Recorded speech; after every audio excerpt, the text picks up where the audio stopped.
Hi little Mead, thank you for listening again. So yesterday I stopped right in the middle of an exciting part, but I'd run out of time. The three bullies that have been really nasty to Bob all of his life are finally getting their comeuppance at the zoo, and all the animals are picking on them basically. So we're halfway through. The bullies, Stubbs, Baz and Gaz, getting what they deserve. There's a school trip, that's why they're at the zoo. Okay, I'm on page 108 if you've got a copy of the book. This was a free book on World Book Day back in 2017. Okay, we are on chapter 13, page 108, Blob. Okay. The two henchmen thought they'd got away. They were wrong. The elephant seal lolloped across the ground. Using his stumpy trunk, he scooped the three boys up one by one. As they desperately clung to the giant animal's back, he used his huge flippers to leap up into the air. "Help!" screamed the boys. The elephant seal landed in a water tank with a ginormous splosh. As the three boys' heads bobbed up, the spotted handfish swam towards them. The half hand, half fish shot out of the water and with a series of leaps slapped each one of the bullies around the face. Slap, ouch, slap, ouch, slap, ouch. All three had big red handfish marks across their cheeks.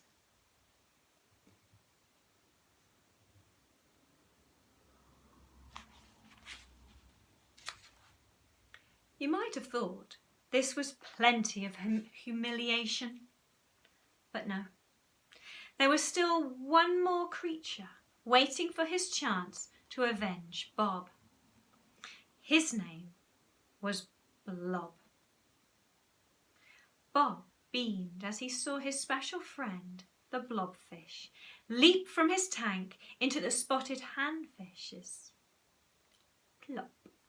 Stubbs, Baz and Gaz screamed in terror as the world's ugliest creature swam straight towards them. The other children all looked on in interest. What was this fish that looked like a dropped blancmange going to do? "Ah, get away from us!" cried the boys in terror. "Now," ordered Sir Basil one last time. First the blobfish swam up to Gaz and gave him a big kiss on the lips. "Ow!" uttered the boy. Okay, so I'm going to show you the picture now. So here you've got the three bullies, Stubbs, Gaz and Baz, in the tank. This is Blob. That's the blobfish come to avenge Bob. So avenge means to sort of stand up for Bob, really, to get his own back on these three. Look at that expression of him looking at him.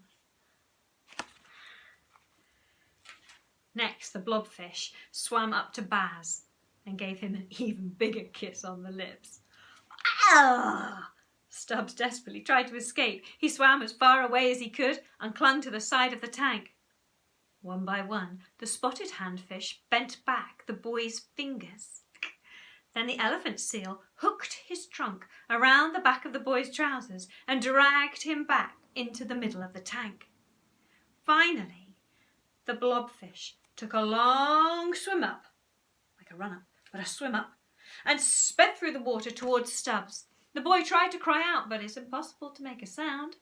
The blobfish had pushed his big, pink, blubbery lips right up against the boy's. Their kiss made a noise like the air slowly escaping from a balloon. The kiss was so strong that Stubbs passed out. The boy lay motionless in the water. "No!" cried Miss Vere. "Oh, this will not look good for Rottington School," spluttered the headmistress. "This will not look good at all. We have the school inspectors coming next week. They're bound to notice if a child is missing." Winston tried to clamber up into the tank, but he lost his footing and landed in a heap of mud. As much as Bob didn't like the bully, He didn't want to see him drown. He had to think fast. He saw that the Komodo dragon was standing by Blob's tank. Remembering the time when the bullies had made him walk up a dinosaur skeleton, he ran up the back of the Komodo dragon. Roar! Then the boy leaped off the creature's head into the tank below. Splosh!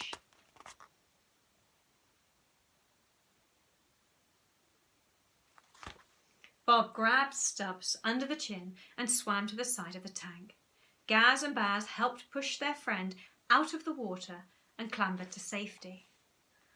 All the school children lifted Stubbs and laid him gently on the ground. Now they felt sorry for him. He was just a short little boy after all. The pangolin no longer rolled up into a ball, pushed past the crowd. She stuck out her long, sticky tongue and licked the boy back to life. Slowly Stubbs came round. The bully opened his eyes and looked surprised to see it was Bob who was helping him. "Blob," murmured Stubbs. "It's Bob," corrected Bob. "Sorry," said Stubbs, looking sheepish. "Thank you, Bob." Bob helped Stubbs to his feet, and the two boys smiled at each other. This is chapter 15 now. A splendid day out. "What an absolutely splendid day out," announced Miss Vere cheerily, trying to lighten the mood. "Children, I beg of you, please don't mention a word of this to your parents. I am only a year off retirement." Children all nodded their heads and smirked. This had been the best day out. "Now, no more bullying from you three," said Bob to Stubbs's gang, "or you'll have this lot to answer to." The boy indicated his army of animal friends who had gathered together and scowled at the three bullies. "We won't," said Stubbs, looking ashamed of himself. "Definitely won't," added Gaz. "Why what?" asked Baz. So there's the triumphant Bob with his animal friends at the zoo.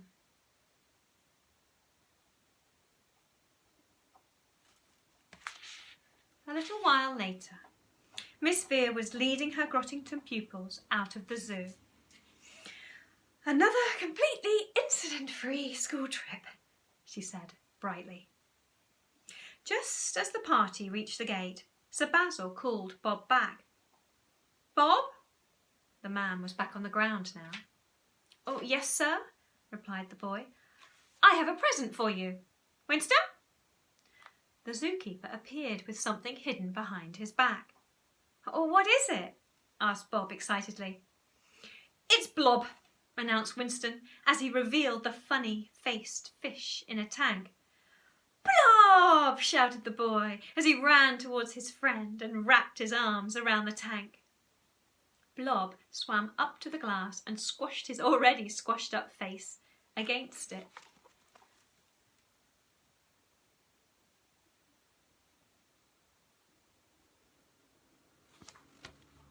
"Now, young Bob, you need to promise me you'll take good care of him," said the zoo owner.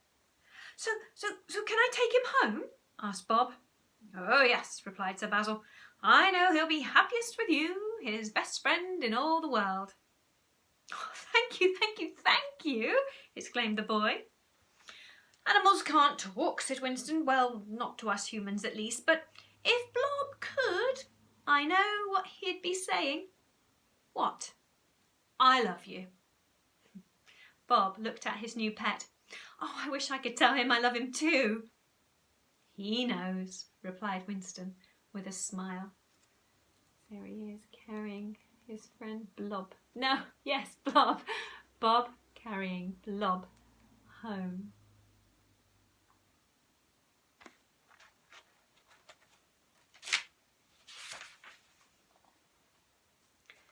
Epilogue. So an epilogue is always at the end of a story, and it's usually a little bit further on into the future, just telling you how things ended up. So the main story is finished, and now we've got a little epilogue, a little snippet of what happened next. Bob put Blob's tank in the pride of place in his bedroom on a box next to his bed. Blob became part of the family. He ate his meals at the kitchen table with Bob and Grandpa. Sometimes Winston and Sir Basil would join them too. On Sunday nights, Bob and Blob would even have a bath together. Bob and Grandpa often took the fish out for a spin on the old man's mobility scooter.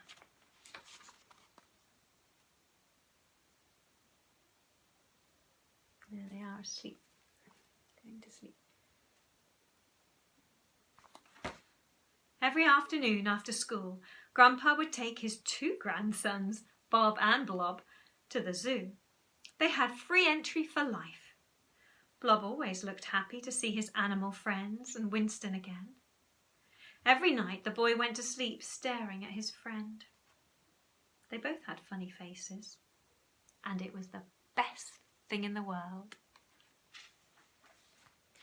That's the end. I'll let you see that picture again.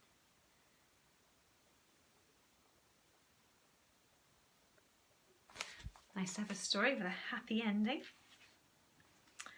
If you have got a copy of this book, or when lockdown is finished and all the shops are open again, or the library or school, you can have a copy of this, because at the back there's a glossary and it tells you information about all the animals that Bob helped in the zoo. So I've got one copy. I can bring that into the school library and you can come and ask me, we can borrow it.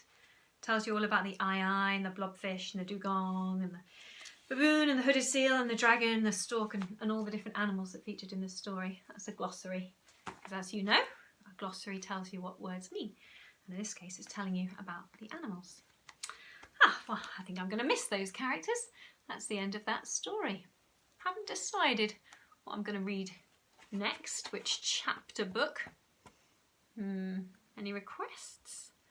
There's a lot of good stories, but some of them are too long. I'm looking for stories of maybe only 200 pages that, or less, that I could read in a week.